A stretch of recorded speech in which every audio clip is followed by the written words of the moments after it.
Bonjour et merci de nous retrouver pour cette interview. Je vous laisse vous présenter. Moi, je m'appelle Gilles Boeuf, je suis professeur à Sorbonne Université. J'ai présidé durant 7 ans le Muséum national d'histoire naturelle et j'ai été professeur invité au Collège de France sur une chaire qui s'appelle Développement durable, énergie, environnement et société. Et à l'heure actuelle, là, je préside le conseil scientifique de l'Agence française pour la biodiversité. En fait, je suis quelqu'un je suis un universitaire, qui depuis tout petit garçon se préoccupe de ces questions environnementales et cette biodiversité qui s'en va et dont l'humain a fondamentalement besoin. Et donc je m'intéresse beaucoup aux relations entre le monde de l'entreprise et puis ses activités écologiques. Et du coup, pourquoi avoir répondu à l'invitation de Virginie Nogueras par rapport à Happy Gov Day? Bon, c'est une histoire d'amour au départ, hein.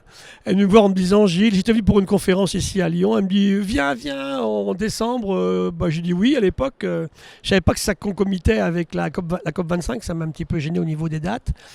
Et puis bon, oui, j'avais envie de l'aider dans son. Je trouve que c'est bien ce qu'elle fait.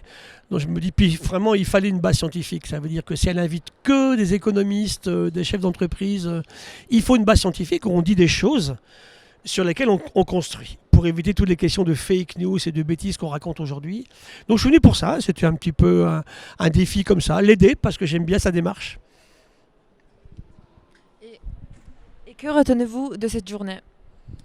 Écoutez, elle vient de commencer, j'en sais encore rien. Il faudrait que je m'interviewer demain soir quand je vais partir. Pour l'instant, moi je suis intervenu donc, le premier, donc j'écoute ce que je dis, je sais ce que je dis depuis longtemps. Donc c'est un message à faire passer vers le monde de l'entreprise. C'est montrer que le scientifique a sa carte à jouer, pas tout seul. Moi je ne voudrais pas un monde dirigé par des scientifiques, ça ne marcherait pas. Donc il nous faut le monde politique, il nous faut le monde scientifique, il nous faut le monde des ONG, des citoyens et le monde aussi d'entreprise, hein. Donc mon combat, c'est d'expliquer aux gens que sur des bases scientifiques, aujourd'hui, il faut qu'on change. On ne peut pas continuer comme on a fait là. Nous sommes dans une impasse. Et vous savez, on dit souvent on est dans le mur. C'est pire qu'un mur. Le mur, on le verrait et on s'arrêterait. On est sur une espèce d'infâme marécage dans lequel on va s'embourber un pied, l'autre, une main, l'autre et la tête. Ce qui fait que ça va arriver à un moment où ça ne pourra plus continuer à fonctionner. Et pour ça, il faut tuer certaines activités, effectivement, qui consistent à détruire le vivant ou à le surexploiter. Idem pour le minéral d'ailleurs, hein. Il faut arrêter de surexploiter. Demain, on va s'intéresser au fond de l'océan, à quel coût, à quel prix. Donc c'est vrai que là, l'humain doit se dire, il n'a pas été capable de gérer sa démographie, hein. On arrive à 8 milliards d'humains, hein, 8 milliards. Donc avec une profonde injustice entre les filles et les garçons. Une grande partie des filles ne vont plus à l'école depuis quelque temps, ou ne sont jamais allées à l'école.